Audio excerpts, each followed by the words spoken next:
তিনি কি হচ্ছে বাংলাদেশের নতুন রাষ্ট্রপতি? কে তিনি? এই প্রশ্ন এখন আমার, আপনার, গোটা দেশের।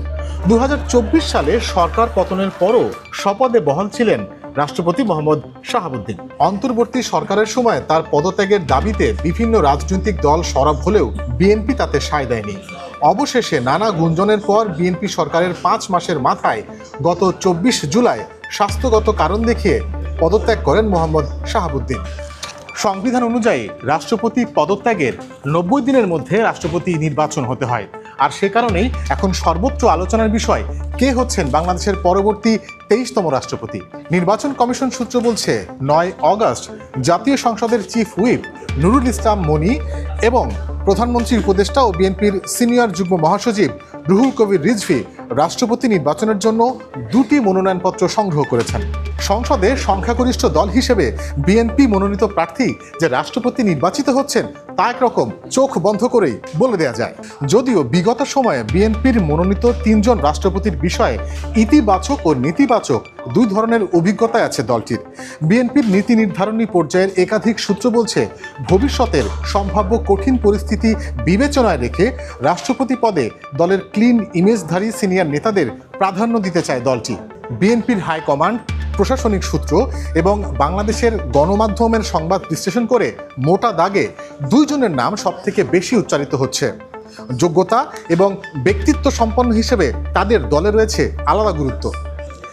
তারা এই 2 জন।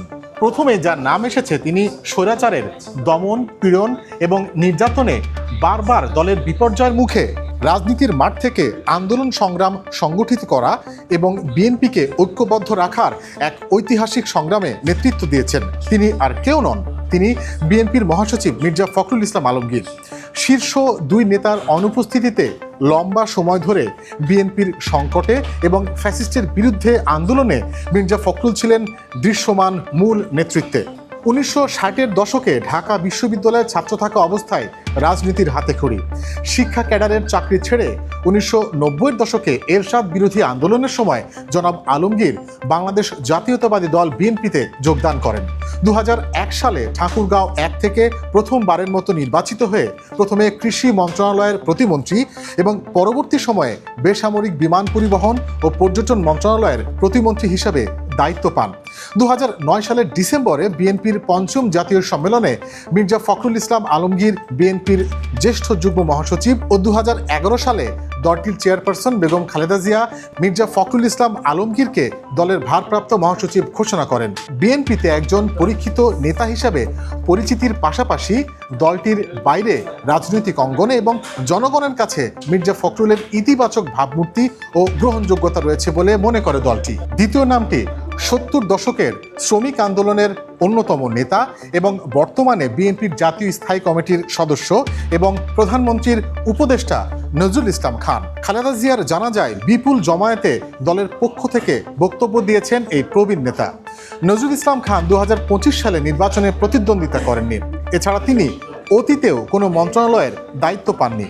তবে তিনি দীর্ঘদিন ধরে বিএনপির রাজনীতিতে যুক্ত আছেন। কুয়েতে রাষ্ট্রদূতের দায়িত্ব পালন করা এই রাজনীতিকের ব্যতিক্রমী কর্মজীবন ও অভিজ্ঞতা ও দলের প্রতি তার একনিষ্ঠ আনুগত্য তাকে পারদর্শী হিসেবে বিবেচিত করেছে রাষ্ট্রপতি পদে। জিয়া পরিবারের বিশ্বস্ত প্রবীণ নেতাকে রাষ্ট্রপতি পদ দিয়ে সেই বিশ্বস্ততার পুরস্কার হিসেবে সম্মানিত করার আলোচনা চলছে। মির্জা ফখরুল ইসলাম আলমগীর ইতিমধ্যেই দলের মহাসচিব এবং মন্ত্রী হিসেবে দায়িত্ব পালন করছেন, কিন্তু নজরুল ইসলাম খান রয়েছেন শুধুমাত্র প্রধানমন্ত্রীর উপদেষ্টা পদে।